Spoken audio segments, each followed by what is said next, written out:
Últimas notícias do São Paulo. Vamos trazer detalhes sobre as demissões em massa que aconteceram no Super CT, descobrir o valor que o Flamengo quer no Cebolinha, mostra o quanto é inviável qualquer chance no São Paulo, os valores que o São Paulo arrecadou na Copa Libertadores da América e uma apuração exclusiva sobre a situação do Rafinha. Será que ele pode voltar? Pausa de 5 segundos para pedir a sua ajuda ao nosso canal com o seu like e se inscrever se ainda não for um inscrito. No vídeo de hoje, demissões em massa no São Paulo, ou melhor, no Super CT.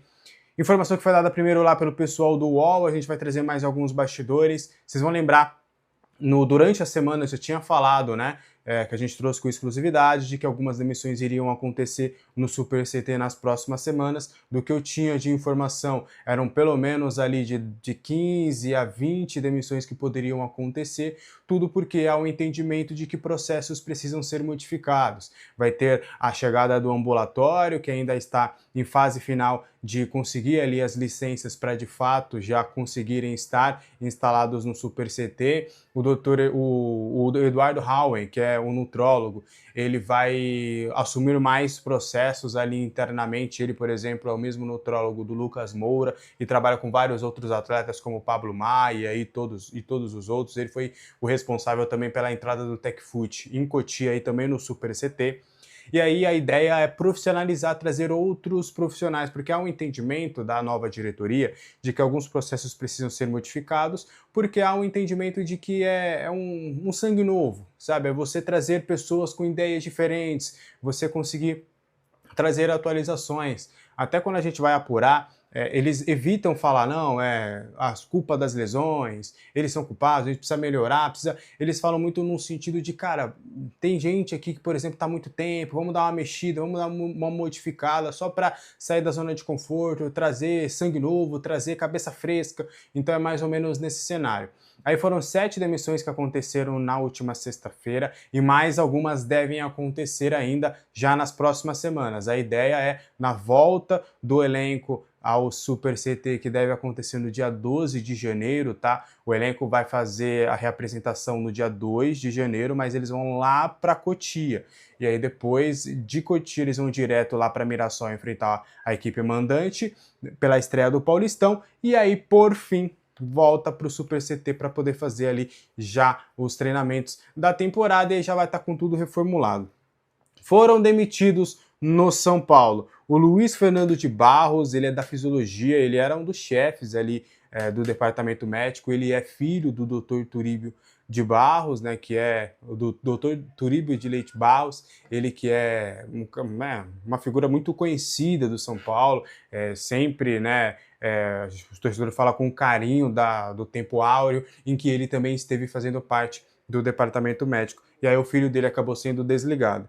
O Almir Rosano, que é podólogo, estava lá há muito tempo também, era uma referência ali internamente, também acabou sendo desligado. O Cristiano Ramos, que é líder da rouparia, o Ricardo dos Santos, que é massagista, o Adriano Titon, que era um preparador físico, o Daniel Barbosa, que era o encarregado da segurança, e o Ailton Rodrigues, que era o chefe dos massagistas. Esses foram as demissões que o São Paulo fez nesta sexta-feira e mais algumas devem acontecer aí nas próximas semanas. A gente vai trazer todos os detalhes para vocês. O que vocês acham disso tudo? Quero muito saber aí a sua opinião nos comentários. Bora trazer 2 apurações referentes ao São Paulo Futebol Clube. Descobrir o valor que o Flamengo quer para a venda do Everton Cebolinha. E eu fiz isso até para exemplificar o quão é absurdo cogitar que o São Paulo possa fazer qualquer tipo de contratação do atacante, ou até um absurdo que foi o São Paulo cogitar, ir atrás, sondar a situação do Everton Cebolinha. Ele tem contrato com o Flamengo até dezembro de 2026, mas tanto o staff do jogador quanto o próprio clube, e aí eu confirmo não por outras pessoas, mas porque eu conversei com o dirigente lá do Flamengo, As duas partes eles estão num consenso de que o melhor caminho realmente seria uma negociação. Eles entendem, pô, você está um ano do contrato, você não é do lado do Flamengo. Ele é um jogador importante, mas não é uma peça crucial. Então o Flamengo vai ao mercado em busca de novas peças. E o próprio Cebolinha também entende que, pô, preciso jogar mais, eu não sou titular mais aqui, eu quero ter espaço em algumas outras equipes, eu quero, né, ir para um outro lugar para ter um protagonismo. Então há meio que um acordo, né, de cavalheiros de, ó, vamos conversar com outras equipes no mercado. Só que o Flamengo quer pouco mais de 70 milhões de reais para contratação, para vender aí o Everton Cebolinha. E 70 milhões de reais o Cebolinha seria mais do que o dobro, né, da maior compra da história do São Paulo, que é Galopo, é Pablo, fica aí nessa nebulosidade, mas mesmo assim seria a maior contratação da história do São Paulo por muito. É óbvio que o mercado inflacionou, né? O mercado é bem diferente do que era 5 anos atrás, mas para vocês entenderem, né, o quanto é difícil para o São Paulo nessa situação financeira, né, que o São Paulo tem vivido, que a gestão diz que está tentando sanar ali as dívidas e até no final do ano vai ter um balanço positivo, mas a gente sabe que não é, a gente não precisa olhar. A gente não pode olhar o número frio do balanço, mas entender todo o contexto, que acabou gastando demais, uma gestão que não foi com austeridade financeira, que liquidou várias promessas da base, mas mesmo assim é completamente viável qualquer contratação do Everton Cebolinha.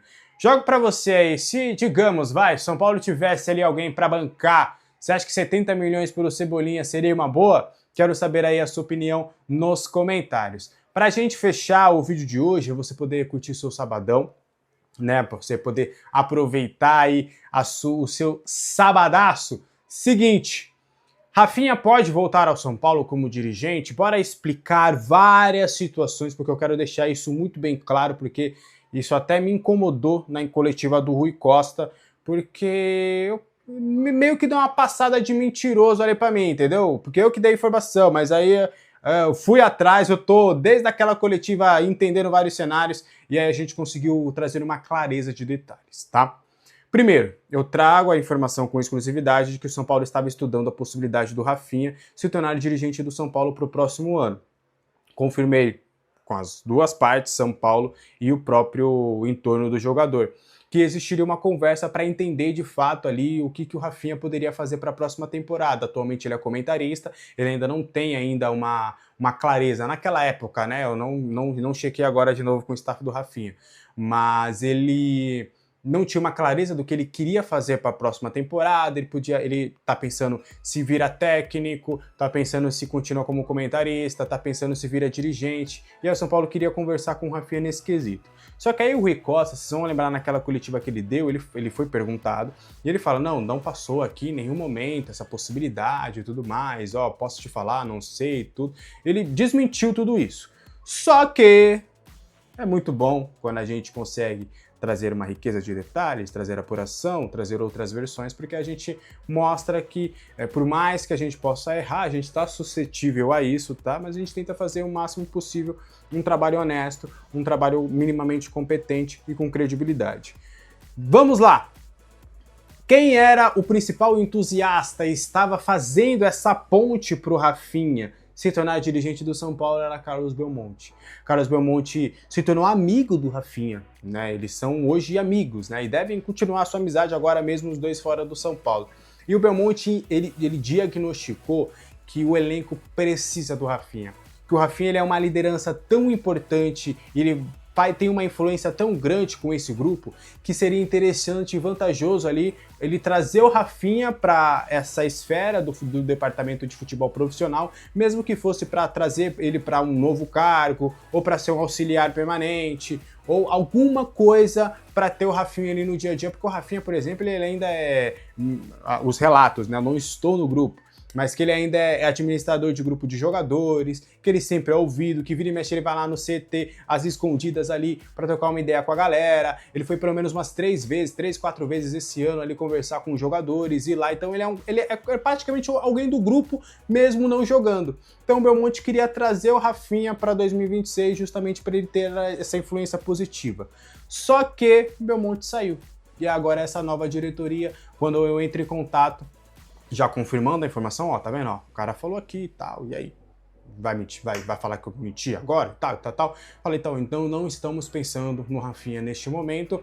Em 2026, neste momento não estamos pensando na contratação do Rafinha, mas só o tempo dirá, só o tempo que vai... Não dá para cravar que ele nunca vai voltar para cá, mas que neste momento a diretoria do São Paulo não estaria pensando nessa possibilidade do Rafinha se tornar dirigente do São Paulo. Então, agora a história está contada, com detalhes, com contexto, com pessoas, para vocês entenderem mais detalhes sobre isso. O Belmonte estava costurando essa volta do Rafinha, só que agora a nova diretoria não tem um desejo tão grande assim, mesmo tendo respeito, admiração pelo Rafinha, as portas, inclusive, até foi-me dito isso, as portas do CT sempre estarão abertas para o Rafinha, mas para ser dirigente, neste momento, o São Paulo não estaria trabalhando para que isso acontecesse. O que você acha disso tudo? Quero saber a sua opinião aqui nos comentários. Esse foi o vídeo de hoje, espero que você tenha gostado. Aproveite seu sabadão, deixe seu like, seu hype, inscreva-se no canal e se torne membro. Um abraço, tchau. Este outro, se você reparar na entrevista do Crespo pós-jogo contra o Inter, tinha mais de 2026 do que 2026. Exatamente. Mas reformulação, como ele disse, né? Um passo de cada vez, pés no chão. Reformulação, por enquanto, sem dinheiro... Faltando um mês para começar a próxima temporada, acho que é uma palavra um pouco forte, né? Algumas mexidas no elenco. Reformulação faz quem tem como fazer. Acho que o São Paulo tem como fazer alguns ajustes, né? Tem lá agora em andamento a negociação com o River, Plate, Galopo, Enzo Dias, Tapia. Assim, essas situações, essa ideia de rejuvenescer um pouco o elenco, mas rejuvenescer o elenco significa... ter alguma margem para investimento em jogadores que normalmente custam mais do que os que o São Paulo contratou. Então, a manutenção do Rui Costa como executivo de futebol, era o cara que tratava das negociações, ele pode, talvez, não digo acelerar, mas fazer com que alguns negócios, alguns jogadores mapeados possam ser contratados assim que, aliás, o São Paulo desbloquear o transfer ban que o impede de contratar e a janela abrir em janeiro. Na verdade, disse que já pagou, está só esperando a liberação. Pois é. O scout do São Paulo, há algum tempo, esse ano trabalhou sempre assim, e agora mais ainda, ele mapeia jogadores custo 0, custo 1, custo 2, custo 3, para que, dependendo do orçamento, o clube vai buscar, né? Enfim, eu acho que essa é uma situação... Eu acho que a reformulação, de certa forma, do elenco vai ser menos drástica do que teve de 24 para 25, quando saíram 18, quase 20, e entraram 4, 5, né?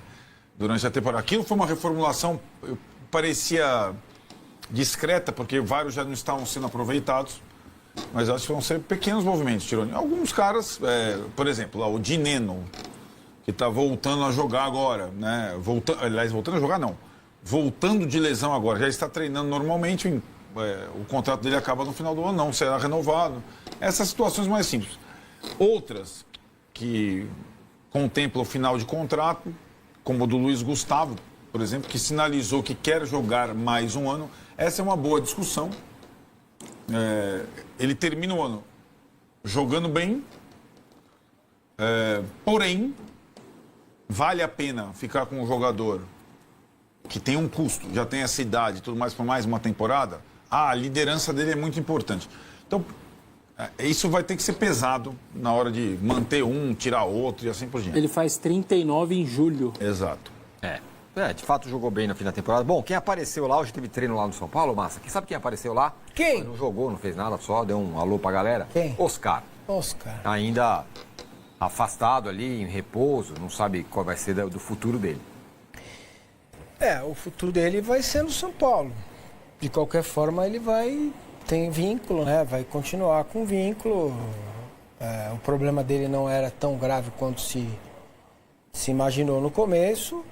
E para você mudar isso, você tem que fazer um acerto, né? E o acerto indica pagamento de uma parte, pelo menos. Depende de um acordo. Não dá para você chegar e falar, não dá mais, não vem aqui, Oscar. Senão daqui a algum tempo tem mais um transfer ban aí. Então a gente tem um acordo, o São Paulo tem que conversar com ele, ver como ele está, como é que está a cabeça dele.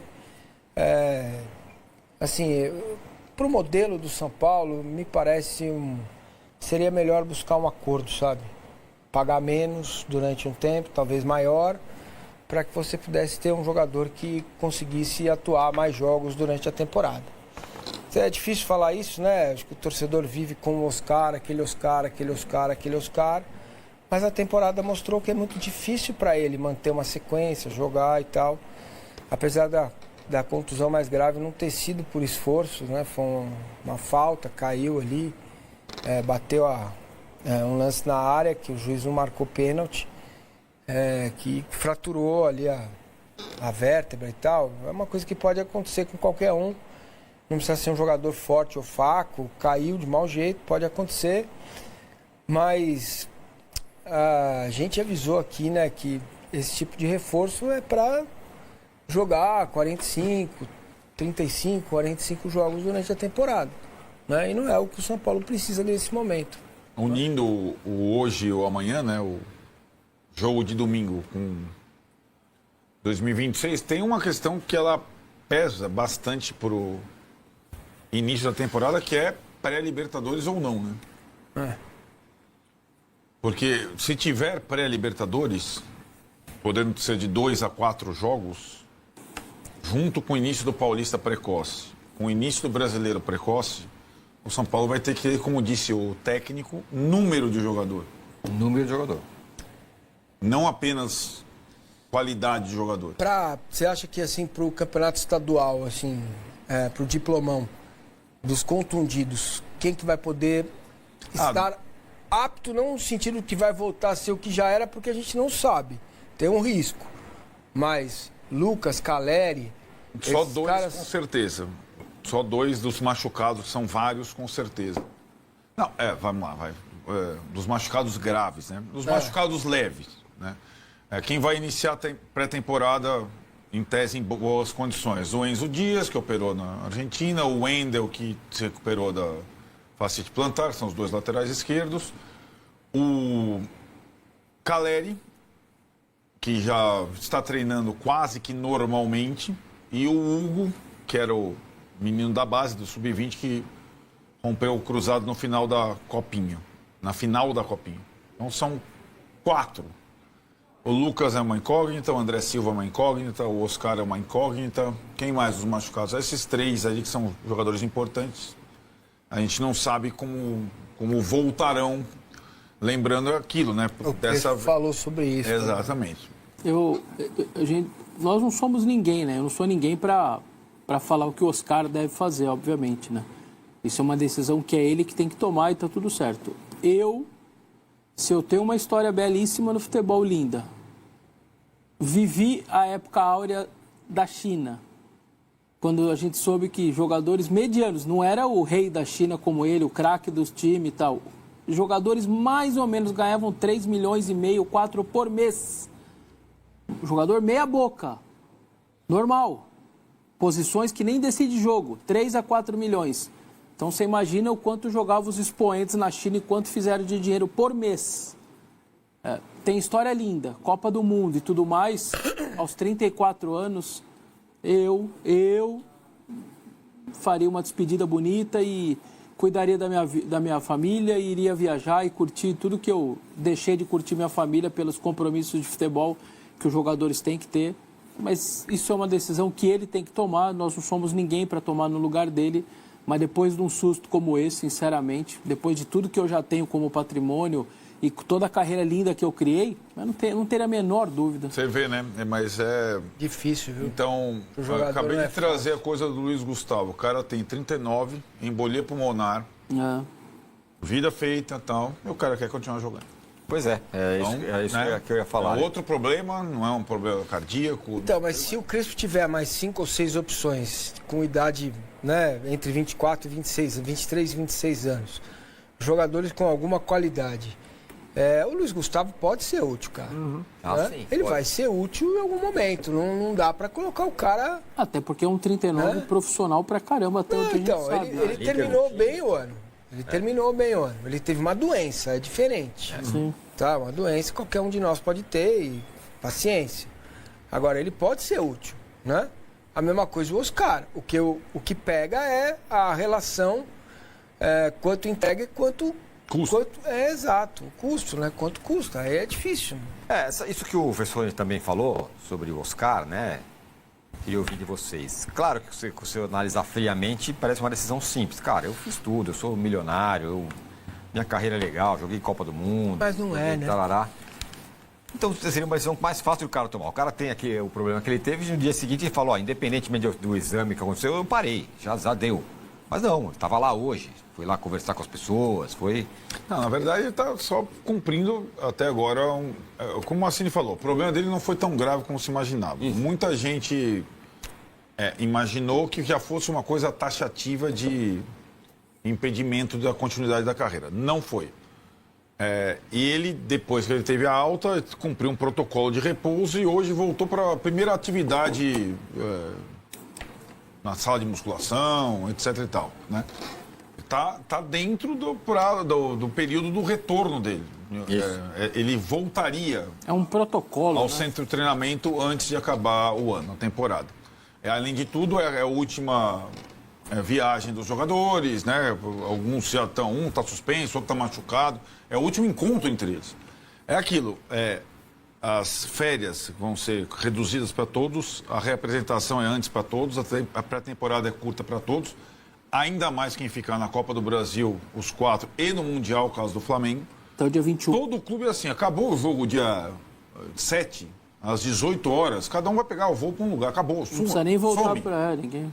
Porque é isso que vai acontecer. Então, o São Paulo viaja amanhã para Salvador, no sábado, e quem não está disponível para o jogo, fora os contundidos, porque tem essa coisa. O Oscar, por exemplo, ele vai seguir um protocolo de recuperação nesse período. O Lucas outro. Mas quem está, Bobadilha está suspenso. Vai pegar o avião, vai para o Paraguai, some. E o Crespo, em relação ao último jogo contra o Inter, ele falou bem, quando eu tenho pelo menos um time saudável e um banco mais ou menos, eu consigo competir. Ele já sabe que não terá o Alan Franco, que se machucou naquele jogo, o Bobadilha, que está suspenso. Eram 2 jogadores dos mais constantes do São Paulo, né? Alan Franco e Bobadilha. Então, esses são baixas para o jogo contra o Vitória já no domingo. Buscando construir uma equipe competitiva e com novas caras a partir de 2026, a diretoria do São Paulo surpreendeu todos nos bastidores com a nova barca de saídas do clube. O primeiro passo para a reta final da temporada é enxugar a folha salarial, para iniciar o ano de 2026 com um grande alívio em sua folha e podendo contratar novos atletas. Para que o novo plano seja colocado em prática, alguns nomes já velho conhecidos do elenco vão ter que procurar uma nova equipe para atuar na próxima temporada. Os atacantes Rigoni e Dineno, o goleiro Leandro e o meio-campista Luiz Gustavo. Do quarteto, os 3 primeiros ficaram na reserva quase o ano inteiro e não demonstraram nada que convença a diretoria a oferecer novos contratos. Estes atletas citados possuem contrato com a instituição até o fim de 2025. Seguindo a mesma linha de pensamento, Oscar é outro atleta que deve ser integrado à lista de saída. O meio-campista deve se aposentar do futebol após problemas de saúde. Outros nomes que não agradaram em 2025 foi o lateral Patrick Lanza, que deve ser emprestado a uma nova equipe, e também o goleiro Yang, que não aproveitou da melhor forma as oportunidades que teve no profissional. E aí, torcedor, alguns dos jogadores citados, você gostaria que continuasse no elenco para 2026? Deixe a sua opinião nos comentários.